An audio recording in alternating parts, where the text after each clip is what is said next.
The morning air felt heavy as Rose walked the familiar path through Pine Grove Cemetery. Her steps were slow but steady, a rhythm she'd developed over the past 3 years since burying her only son, David. Every Sunday without fail, she came, here with fresh flowers and updates about her week, as if David could still hear her. The cemetery was quiet today. Most people visited on Saturdays, but Rose preferred Sundays. The emptiness gave her space to talk out loud to David without feeling self-conscious.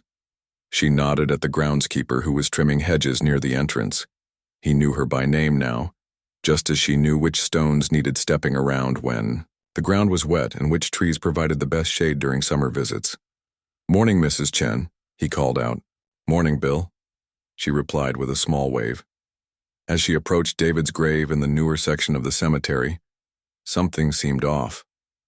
Rose couldn't place it at first.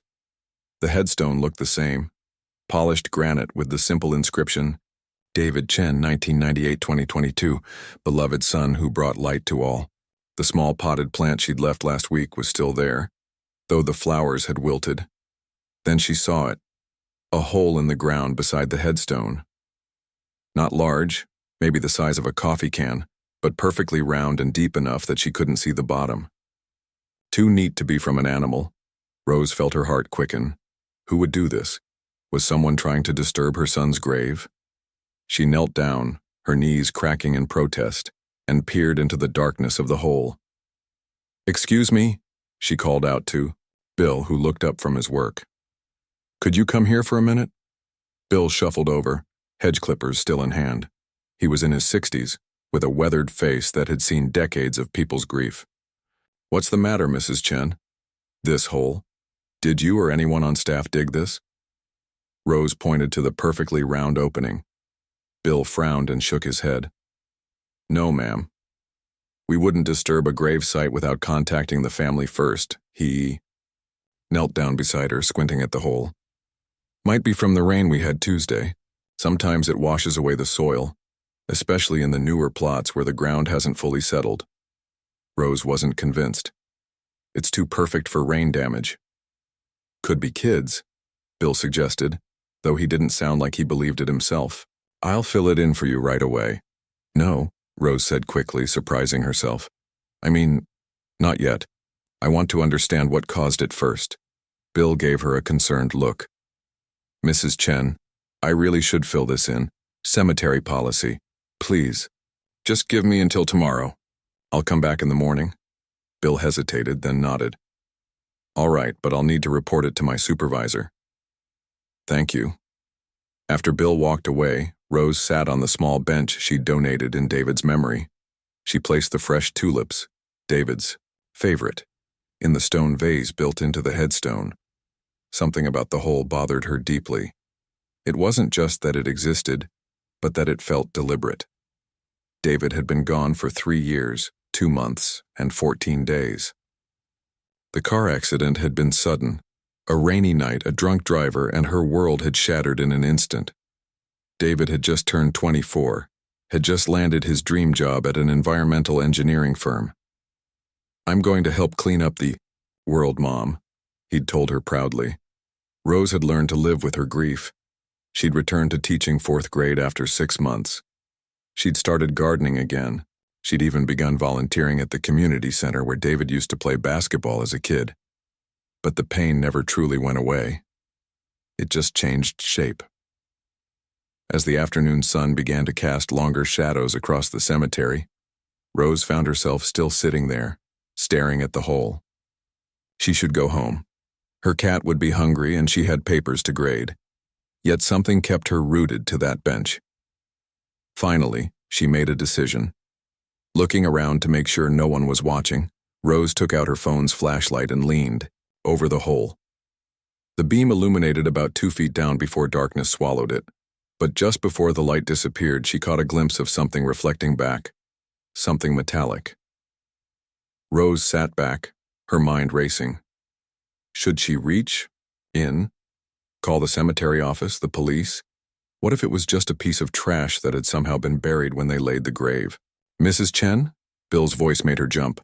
"We're closing up soon." Rose nodded, gathering her purse. I'm leaving now. Thank you. That night, sleep refused to come. Rose tossed and turned in her bed, her mind filled with questions. Around 3 in the morning, she gave up and went to her home office. She pulled out the box of David's things, the ones she couldn't bear to look at but couldn't throw away either.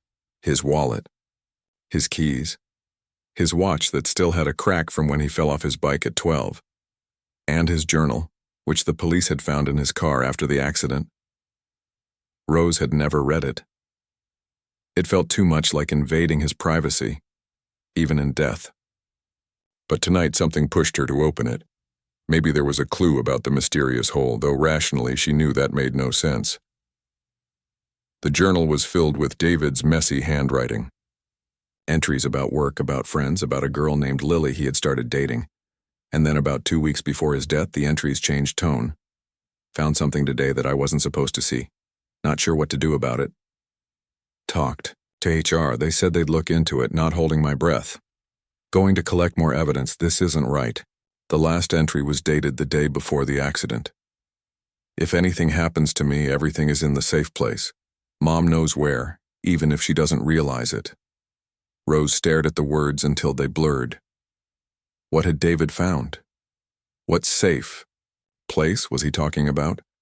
And what did it have to do with his death, which everyone had believed was a tragic accident? By dawn, Rose had made her decision.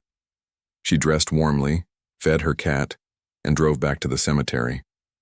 She knew they didn't officially open until 8, but the side gate was often left unlocked for early morning visitors. The cemetery looked different in the pale morning light. Dew clung to the grass, and birds were just beginning their morning songs. Rose walked directly to David's grave, relieved to see the hole was still there. This time she didn't hesitate. She lay on her stomach, rolled up her sleeve, and reached into the hole. The soil was cool and damp against her skin as she stretched her arm down as far as it would go. Her fingertips brushed against something hard and smooth. Metal, just as she'd suspected. Rose strained, pushing her arm deeper until her shoulder pressed against the ground. Her fingers closed around what felt like a small box. She pulled, but it seemed stuck. Gritting her teeth, she gave one final tug, and suddenly it came free, sending her rolling onto her back. In her hand was a small metal case, about the size of a deck of cards. It was made of stainless steel, with a simple latch on one side. Despite being buried, it looked clean and, new Rose sat up, her heart pounding. This was no coincidence. Someone had deliberately placed this box here next to her son's grave. With trembling fingers, she unlatched it. Inside was a folded piece of paper and a small USB drive. Rose unfolded the paper first. The handwriting made her gasp. It was David's. Mom, it began. If you're reading this, then you found what I needed you to find. I'm sorry for the treasure hunt, but I couldn't think of a safer place than where I knew you'd visit regularly. There are things happening at Greenfield Tech that people need to know about. The evidence is on this drive. I've tried going through proper channels, but someone's blocking it. If anything happens to me, please take this to Olivia Parker at the Tribune. She'll know what to do. Rose read the note 3 times, her vision blurring with tears. The drunk driver's story. Had it been a lie? An orchestrated accident? The thought made her sick. As the sun rose higher over the cemetery, Rose carefully put the note and USB drive back in the metal case and slipped it into her pocket. The hole that had appeared by her son's tomb. It hadn't been an accident or a prank. David had arranged it somehow, a final message from beyond the grave. Walking back to her car, Rose felt something she hadn't felt in 3 years. Purpose. Whatever David had discovered, whatever had potentially cost him his life, she would bring it to light. The hole beside his tomb wasn't just a mystery anymore. It was the beginning of answers she hadn't known she needed. Tomorrow, she would visit Olivia Parker at the Tribune. Today, she needed time to process what this meant. Rose looked back at the cemetery one last time before driving away. I hear you, David, she whispered, and I won't let you down. Rose sat in her car outside the Tribune newspaper office, the metal case heavy in her pocket. She hadn't slept much after finding David's hidden message yesterday. Questions kept her awake. What had her son discovered at Greenfield Tech? Who might have wanted to silence him? And most painfully, had she spent 3 years grieving an accident that was actually murder? The Tribune was housed in a brick building, downtown, one of the few remaining local newspapers still in operation. Rose checked her reflection in the rearview mirror. She had pulled her graying hair back into a neat bun and put on her good blazer, the one she wore for parent-teacher conferences. She wanted to be taken seriously. "You can do this," she whispered to herself. "For David." The receptionist looked up as Rose entered, her sneakers squeaking slightly on the polished floor. "Can I help you?" "I'm here to see Olivia Parker. I don't have an appointment, but it's important." The young man checked his computer. "Ms. Parker is on deadline today. Can I take a message?" Rose gripped her purse tighter.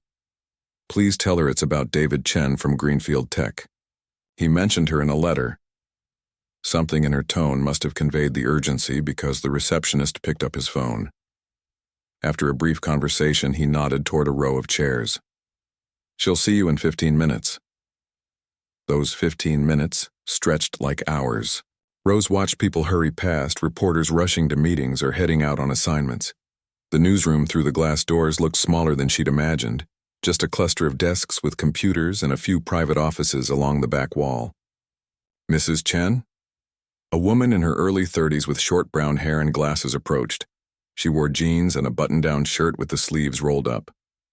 "I'm Olivia Parker. You mentioned David Chen?" Rose stood up. "Yes, I'm his mother." Olivia's professional expression softened. "I'm so sorry for your loss. David reached out to me about 3 years ago, but we never got the chance to meet." She gestured toward the newsroom.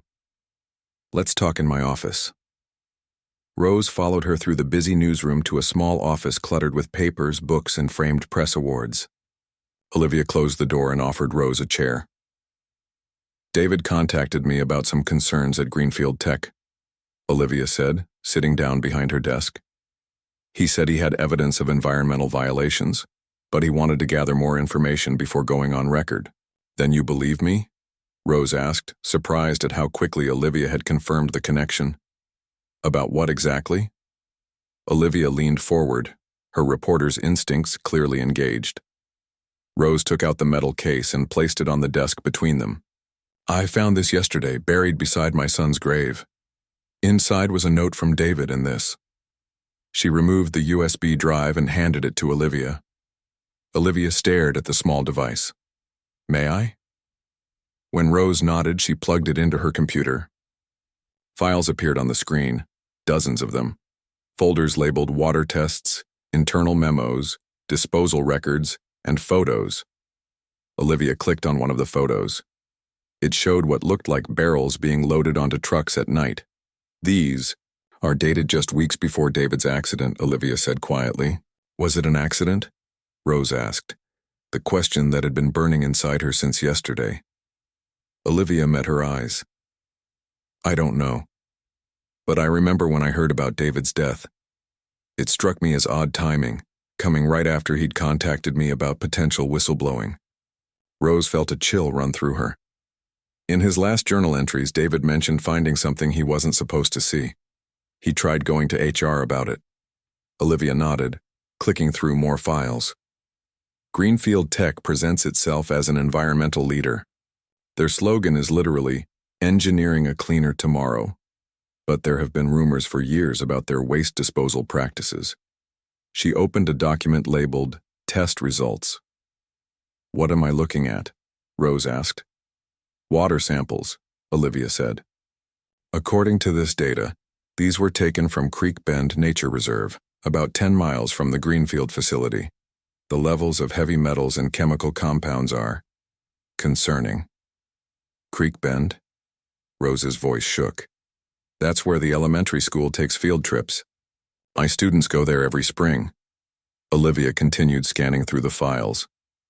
"There's correspondence here between David and someone named Philip Wong in the company. Looks like Philip was helping David gather information. Philip was David's friend from college.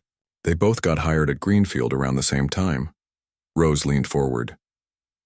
Is he mentioned in the recent emails? Olivia shook her head. The last email from him is dated about a week before David's, before the crash. It says, "Be careful. Harrison knows something's up." Who's Harrison? Let me check. Olivia typed quickly, searching the files. Here, Harrison Wells, Chief Operations Officer at Greenfield Tech. Rose's mind was spinning. So David and Philip were collecting evidence that Greenfield was polluting the nature reserve and this Harrison person found out? That seems to be the case, Olivia said. And based on these documents, they weren't just polluting. They were falsifying reports to the Environmental Protection Agency, claiming their waste was being properly treated when it was actually being dumped. Rose felt sick. And David died right after discovering this. Olivia didn't answer immediately. She was reading an email intently. Mrs. Chen, did the police ever examine David's car after the accident? Of course. They said the other driver ran a red light. He was drunk, 3 times over the legal limit. And what happened to that driver? He died too. The cars hit head-on. Rose had tried not to think about the details too much over the years. The pain was too great. Olivia turned the screen so Rose could see it. This email is from David to himself, sent the morning of the day he died. It says, car brakes felt soft this morning getting checked after work. Too much coincidence after Harrison's threat yesterday. The room seemed to tilt. Rose gripped the edge of the desk. Are you saying?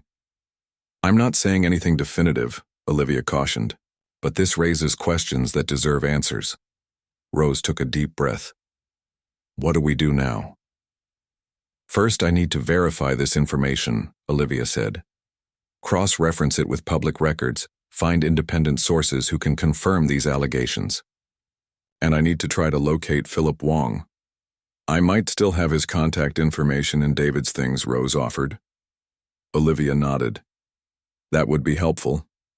Mrs. Chen, I have to warn you. If what these files suggest is true, and if there's any connection to David's death, we're dealing with people who have a lot to lose. This needs to be handled carefully. I've already lost everything that matters, Rose said. I want the truth.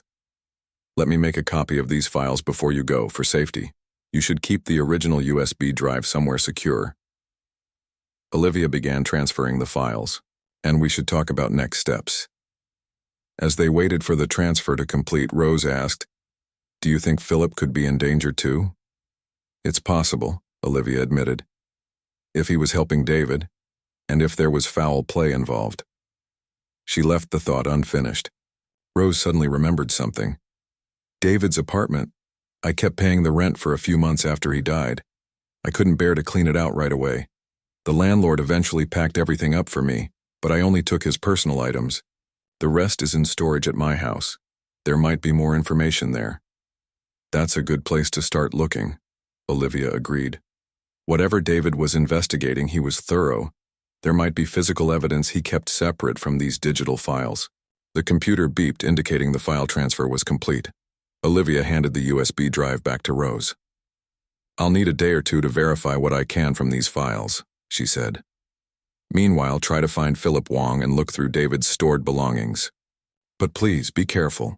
Don't confront anyone at Greenfield Tech and don't let anyone know what you found. Rose nodded, tucking the drive back into the metal case. When we last spoke, David told me he was working on something big. I thought he meant a promotion or a new project. I never imagined. Your son was brave, Olivia said gently. He was trying to do the right thing. Yes, Rose agreed, her voice stronger now. And I'm going to finish what he started. Outside the Tribune office, Rose called the school to request a substitute for the rest of the week. For the first time in 3 years, the fog of grief that had surrounded her was lifting, replaced by a clear, burning purpose. She drove to her small house on the edge of town, where boxes of David's work belongings had sat untouched in the garage. It was time to uncover what else her son had left behind, and to find Philip Wong before it was too late. As she pulled into her driveway, Rose noticed a black car parked across the street that she didn't recognize. The driver seemed to be watching her house. When she looked directly at it, the car pulled away. Rose hurried inside, locking the door behind her. The metal case felt heavy in her purse. Whatever David had discovered had cost him his life. Now she had the same information, and possibly the same target on her back. But unlike the mysterious hole by her son's grave, this was one dark place she was determined to shine light into, no matter the personal risk. Rose didn't sleep that night. Every creak in her old house made her jump, and headlights passing on. The street cast moving shadows across her bedroom ceiling that seemed threatening in a way they never had before. By dawn, she'd made a decision. If someone was watching her, she couldn't risk leading them to David's stored belongings in the garage. She waited until the sky lightened, then called her neighbor, Mrs. Patel. "Carol, it's Rose Chen. I hate to ask, but could I borrow your car today? Mine's making a strange noise." The lie felt awkward on her tongue, but necessary. "Of course, dear," Carol replied. "Should I call my mechanic for you?" "No, thanks. My cousin's coming to look at it tomorrow." Another lie. "I'll pick up your keys in about 30 minutes if that's okay." After hanging up, Rose packed a small bag with essentials just in case. She tucked the metal case with the USB drive into her bra, the safest place she could think of. Then she peeked through the blinds, checking for any unfamiliar cars. The street looked normal in the early morning light. Rose slipped out her back door, cut through her yard and into Carol's. Her neighbor handed over the keys to her blue Honda with minimal questions, and 10 minutes later, Rose was driving toward the storage facility on the edge of town. The storage manager barely looked up from his crossword puzzle when she entered the small office. "Unit number? B47, under Chen." Rose shifted nervously. "I seem to have misplaced my key." The manager sighed, reaching for a clipboard. "ID?" After verifying her identity and paying a small fee for a replacement key, Rose was led to a row of identical orange doors. The manager unlocked B47 and handed her the new key. "Thank you," Rose said, waiting until he walked away before lifting the door. The storage unit was smaller than she remembered, maybe 10 by 15 feet, stacked with boxes labeled in the neat handwriting of David's landlord. Kitchen. Bedroom. Office stuff. Books, Misk. Rose pulled the chain for the overhead light and began with the office stuff box. Inside were the expected items: a desk lamp, a stapler, folders of bills and receipts. Nothing unusual. She moved to Books, Misk and began carefully removing items. Halfway through the box, her hand touched something hard tucked between two engineering textbooks. It was a leather-bound notebook, different from the journal she'd found in David's car. This one was thicker, with a small lock on the side. The key was missing. Rose stared at it. Another locked secret from her son? Her hands trembled slightly as she examined the book. The lock was flimsy, the kind found on diaries meant for teenagers. She looked around the storage unit and found a screwdriver and a box of tools. With a bit of pressure, the lock popped open. Inside was not a diary, as she expected, but a laboratory notebook. Pages of chemical formulas, observations, and data tables filled the first half. David's handwriting became increasingly urgent as the pages went on, with notes in the margins and sentences underlined multiple times. Contamination levels 47%, higher than reported. Sample 3 shows mercury levels exceed EPA limits by 8x. Phillips Creek connects directly to town water supply. Rose wasn't a scientist, but she understood enough to feel her stomach twist. David had been documenting water contamination, and from the dates on the pages, he'd been doing it secretly for months before his death. Near the back of the notebook, she found what looked like a map. David had drawn the Greenfield Tech facility, with X marks at various locations around the perimeter. One was circled repeatedly with the note, "Main dump site, evidence here." The final pages contained names and phone numbers. Rose recognized Philip Wong's name, along with several others she didn't know. But one name made her freeze. Detective Thomas Winslow. A business card was paperclipped to the page. Detective Winslow, Riverdale Police Department. On the back, in David's handwriting, Meeting scheduled 5:14, 10 a.m. Rose checked the dates in the notebook. The final entry was 5:12. David's accident had been on 5:13. He never made it to his meeting with the detective. Her phone rang, startling her so badly she dropped the notebook. It was Olivia. "Mrs. Chen, I've been trying to reach Philip Wong.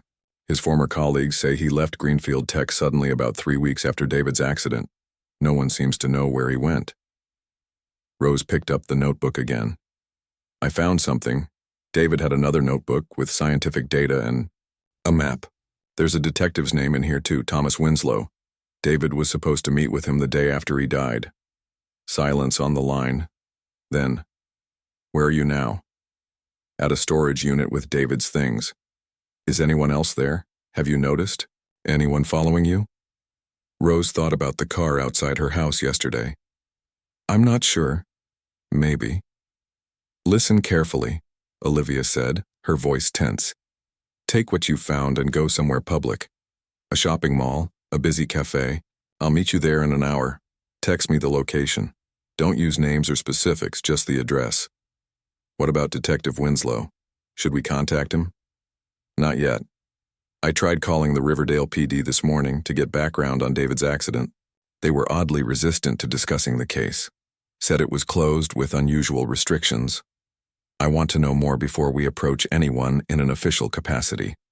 After ending the call, Rose packed the notebook into her bag and locked the storage unit. As she walked to Carol's car, she noticed a dark SUV at the far end of the lot, engine running. It hadn't been there when she arrived. She got into the Honda, heart racing, and drove directly to the Riverdale Mall. It was Tuesday morning, not very busy, but there would be security cameras and witnesses. Safety in public. Rose texted the address to Olivia, then found a table in the food court with a view of all entrances. She ordered a coffee she didn't want, just to have a reason to stay. While waiting, she carefully reviewed more of David's notebook. The technical details were beyond her understanding, but the human elements were clear. David had discovered that Greenfield Tech was dumping untreated chemical waste, falsifying environmental reports, and possibly bribing inspectors. She turned to the page with the map again.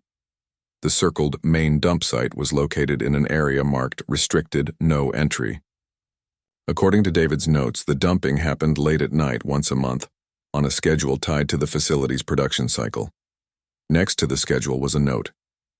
Next dump night, 5:19. Rose checked her phone calendar. Today was the 17th.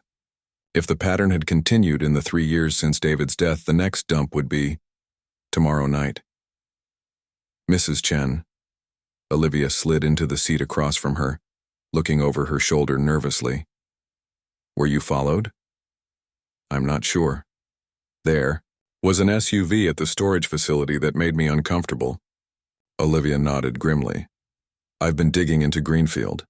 Their CEO, Richard Bailey, has political connections reaching all the way to the governor's office. They've won state contracts worth millions, always with minimal oversight." "What about Harrison Wells, the operations officer David mentioned? Former military, specialized in chemical weapons disposal. Joined Greenfield 8 years ago. He's Bailey's right-hand man and head of security." Olivia lowered her voice. "And I found out why Philip Wong disappeared. He moved to Seattle under a new name, but I tracked him through his mother's Facebook page. I spoke to him this morning." Rose leaned forward. "What did he say?" "He was terrified even after 3 years. Said after David died, Harrison called him into his office and showed him pictures of his parents' house, his sister's children. Told him accidents happened to whistleblowers, and sometimes to their families too. Philip quit the next day and moved across the country. So it wasn't an accident," Rose whispered, the confirmation of what she'd feared hitting her like a physical blow. "They killed my son." Philip believes so. He thinks they tampered with David's brakes and staged the driver collision, but he has no proof and he's too scared to come forward. Rose pushed David's notebook across the table. "Look at this. The next chemical dump is scheduled for tomorrow night. If we could document it happening." Olivia studied the map. "This is evidence of an ongoing crime. If we could get photos, video, We could take it to the authorities. Someone outside Riverdale, where Greenfield might not have influence. It's dangerous, Olivia cautioned. My son was murdered for trying to expose this, Rose said, a fierce determination replacing her fear. I won't let that go unpunished. They formulated a plan. Olivia would bring camera equipment with night vision capability. Rose knew the area around Greenfield from community cleanup days. There was a ridge overlooking the facility that would give them a clear view of the dumping site. As they prepared to leave, Rose noticed a man sitting 2 tables away, pretending to read a newspaper but watching them. When he saw her looking, he immediately stood and walked away, speaking into what looked like a Bluetooth earpiece. We're being watched, Rose said quietly. Olivia nodded. We need to split up. Take different exits.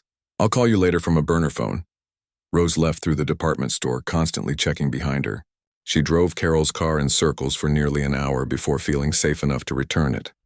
That night, she packed dark clothes, binoculars, and a first aid kit, just in case.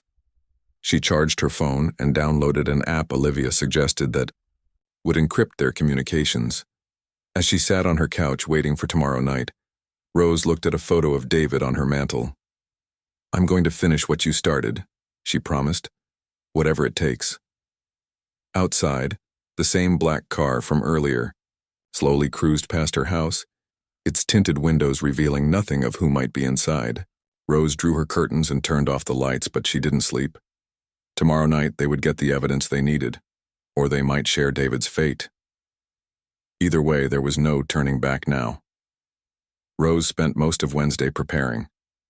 She studied David's hand-drawn map until she could close her eyes and see every detail.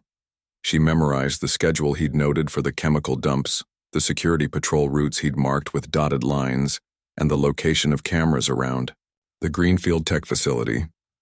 Around noon, Olivia called from a number Rose didn't recognize. I've rented a car, Olivia said without greeting. Better not to use our own vehicles tonight. I've also got the camera equipment, long-range lens, night vision capability, and a small drone with a camera that can fly over the facility. Isn't that illegal? Rose asked, surprised.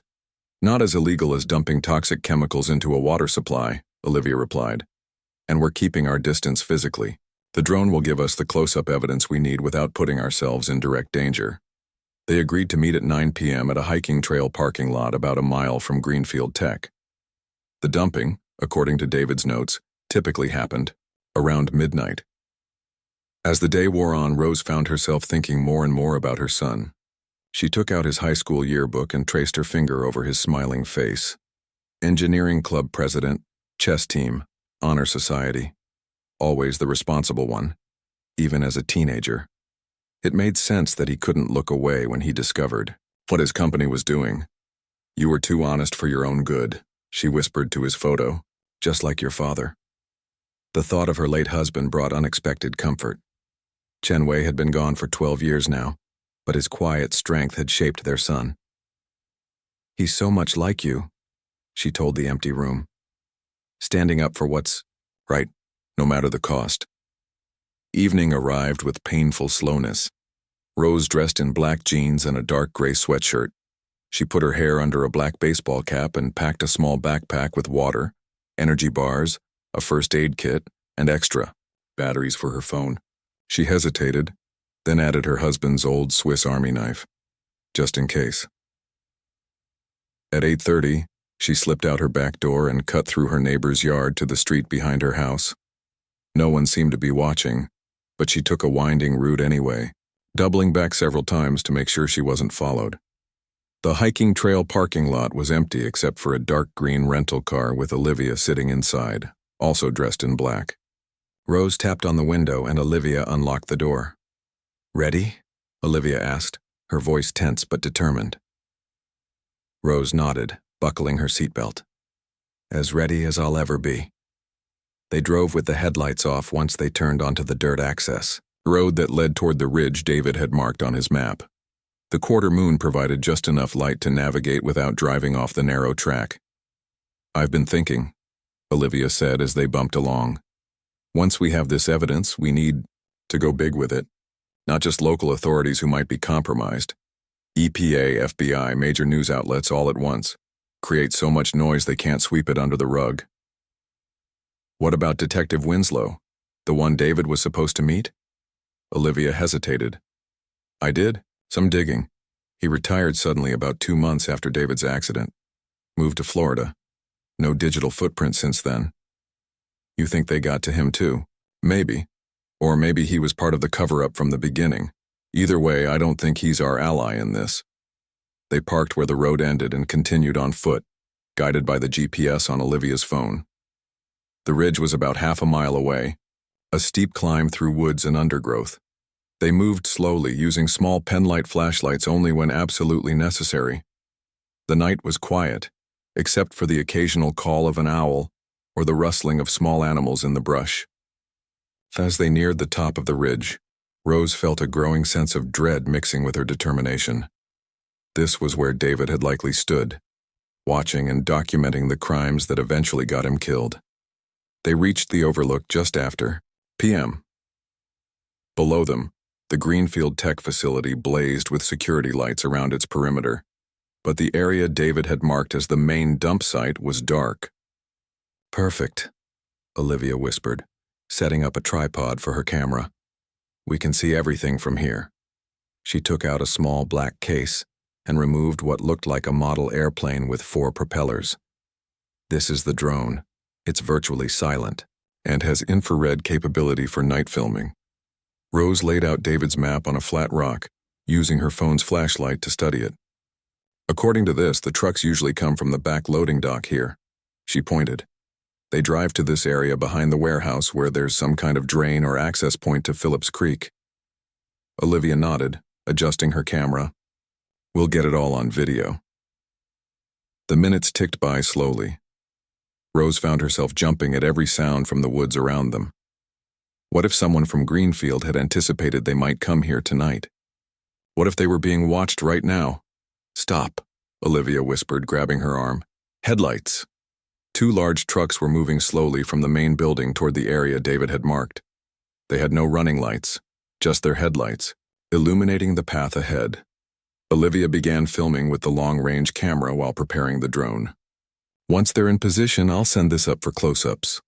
The truck stopped in the dark area behind the warehouse. Rose could just make out people moving around, unloading what looked like large barrels. Now, Olivia whispered, launching the small drone. It rose silently into the night air, a barely visible shadow against the darker sky. On Olivia's phone screen, connected to the drone's camera, they could see a live feed of what was happening below. 4 men in protective suits were rolling barrels from the trucks toward what appeared to be a large grate in the ground. One of them removed the grate while the others positioned the first barrel. They're dumping directly into the waterway, Rose gasped, watching as they tipped the barrel and poured its contents down the opening. That's Phillips Creek. It feeds into the river that supplies drinking water for the whole county. I'm getting it all, Olivia said grimly, her eyes fixed on the screen. Faces, license plates, company logos, everything. As they watched, the men emptied barrel after barrel into the creek. When they finished, one of them took samples from the water and made notes on a clipboard, apparently testing to make sure the chemicals were being diluted enough to not cause immediate alarm. They're actually checking to make sure it's not too obvious, Rose said in disbelief. They know exactly what they're doing. Suddenly, one of the men looked up, pointing in their direction. For a terrifying moment, Rose thought they'd been spotted. Then she realized he was pointing at the drone. They've seen it, Olivia hissed, frantically working the controls. I need to get it back before... A flash, then a crack like a gunshot. The screen went black. They shot it down, Rose whispered, ducking instinctively. Do they know we're here? I don't know, but we need to go. Now. Olivia quickly packed up her equipment, hands shaking. I got enough footage before they spotted the drone. We have what we need. Below, floodlights suddenly illuminated the entire area. Men were running toward vehicles, and a spotlight began sweeping the ridge where they were hidden. Run! Rose urged, grabbing her backpack. Back to the car! They scrambled down the ridge, no longer worried about making noise. Behind them, engines roared to life. Flashlight beams swept through the trees. "They're coming after us," Olivia panted, as they ran. "If they catch us with this evidence, they won't," Rose said, though her heart was hammering with fear. They reached the rental car and jumped in. Olivia's hands were shaking so badly, she dropped the keys twice before managing to start the engine. "Don't use the headlights until we hit the main road," Rose instructed, looking behind them for pursuit. They bounced down the dirt track in darkness, Olivia hunched over the wheel in concentration. Just as they thought they'd made it, headlights appeared behind them, gaining quickly. "It's a security vehicle," Rose said, twisting in her seat to look. Greenfield Tech was emblazoned on the side of the approaching SUV. "Hold on," Olivia warned, then floored the accelerator. The rental car shot forward, bouncing violently on the uneven road. The SUV stayed right behind them. They burst onto the main highway, tires squealing. Olivia finally switched on the headlights and swerved around a curve. The Greenfield vehicle was still in pursuit, now joined by a second one. "We need to split up," Rose said suddenly. "The evidence is what matters. Drop me at the next turn, and I'll distract them while you get away with the footage." "What? No, I can't leave you. You have to," Rose insisted. "This is about justice for David, and all the people who might get sick from those chemicals. The evidence has to get out." Olivia looked torn but nodded. At the next intersection, she slowed just enough for Rose to jump out with her backpack. "Go to the Tribune. Ask for my editor, Frank DuPont. Tell him everything. He'll protect you and get the story out." Rose squeezed her hand. "I will. Be safe."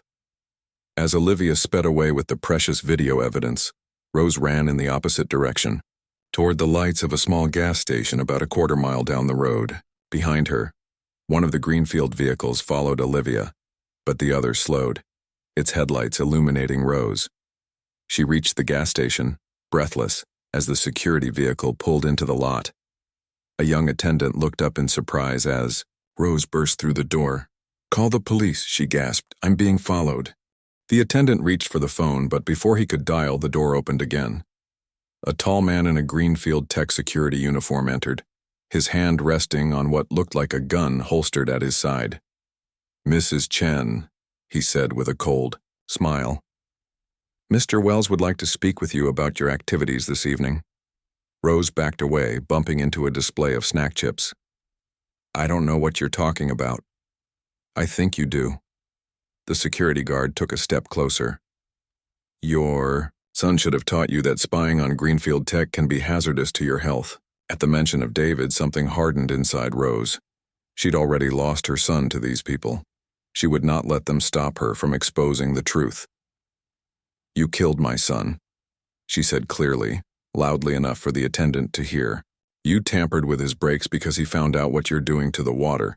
The security guard's eyes narrowed. "You have quite an imagination, Mrs. Chen. Now please come with me, or things will get unpleasant." The gas station attendant had frozen, the phone still in his hand. Rose caught his eye and mouthed, "Call 911, while the guard's attention was momentarily elsewhere.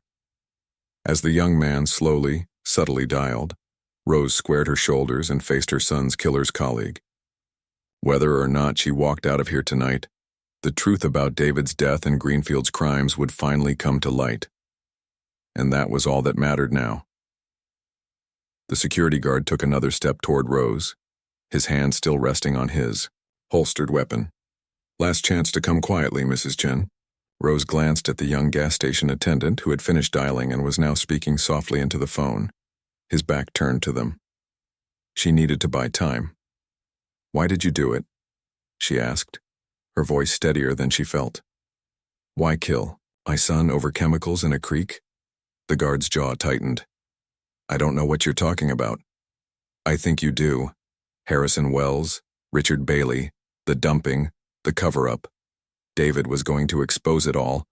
A flicker of uncertainty crossed the guard's face. He clearly hadn't expected her to know names and details. "You don't understand what you're getting involved in," he said, his voice lower now. "This goes beyond a few barrels of waste. There are government contracts, millions of dollars, and people's lives," Rose cut in. "Children who swim in that creek, families who drink that water. The guard's radio crackled. "Pearson, report. Did you find the woman?" He kept his eyes on Rose as he responded. "Affirmative, bringing her in now." Rose's mind raced. If they took her, no one would ever see her again. She'd end up like David, another accident that was no accident at all. "They won't stop with me," she said. "The reporter has the footage. It's probably already at the newspaper." Anger flashed across the guard's face. "Then your reporter friend will have an unfortunate accident too. Greenfield protects its interests." The sound of approaching sirens cut through the night air. The attendant had succeeded in calling the police. Relief washed over Rose, quickly followed by new fear. The local police might be in Greenfield's pocket too. The guard heard the sirens and cursed. "Time to go, Mrs. Chen." He reached for her arm. Rose reacted instinctively, grabbing a bottle of hot sauce from a nearby rack and spraying it directly into his eyes. The guard screamed, clutching at his face. Rose darted past him, knocking over a display stand to block his path, and ran out the back door of the station.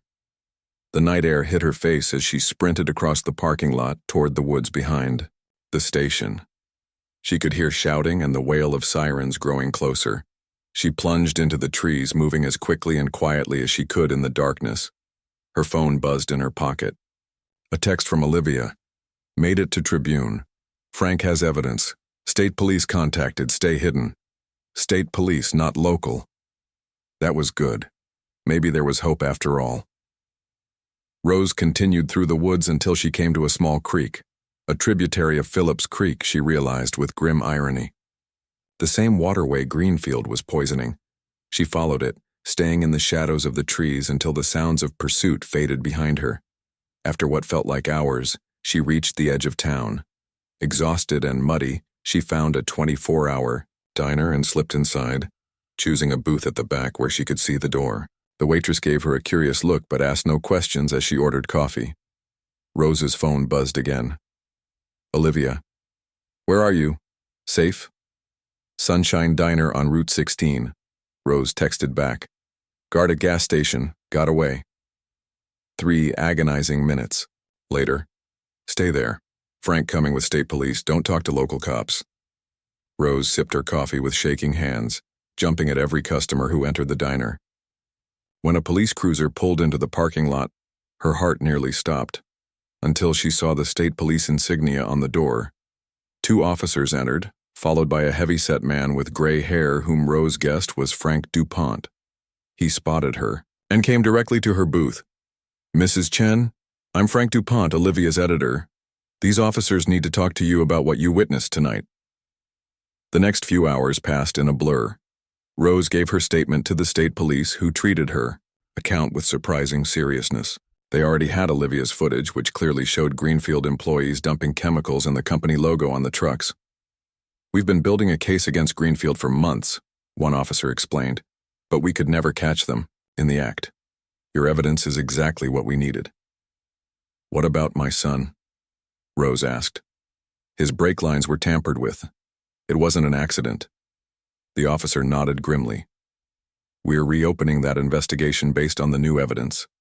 The timing of his death, right before he was scheduled to meet with Detective Winslow, is highly suspicious." "Winslow," Rose said. "He retired right after David's death." "Yes," the officer said, exchanging looks with his partner.